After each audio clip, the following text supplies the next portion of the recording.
কোনো ঋণ খেলাপি হলে তা অবলোপন করতে পারবে ব্যাংকগুলো। এজন্য শতভাগ নিরাপত্তা সঞ্চিতি রাখতে হবে এবং গ্রাহককে 30 দিন আগে জানাতে হবে। বান্ডেল থাকলে প্রতি সেনমানিতে টাকা বাঁচবে। বিকাশ সেনমানি বান্ডেল কিনে জিতুন প্রতি লেনদেনে। রবিবার এই সংক্রান্ত প্রজ্ঞাপন জারি করেছে কেন্দ্রীয় ব্যাংক। প্রজ্ঞাপনে বলা হয়, মন্দ ও ক্ষতিজনক ঋণ যা ভবিষ্যতে আদায়ের সম্ভাবনা একেবারেই কম, এমন ঋণ হিসাব অবলোপন করা যাবে।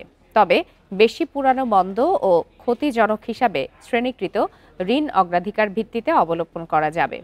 এক্ষেত্রে কোনো ঋণ হিসাব অবলোপনের 30 কর্মদিবস আগে ঋণ গ্রহীতাকে নোটিশ দিয়ে অবলোপনের বিষয়টি জানাতে হবে।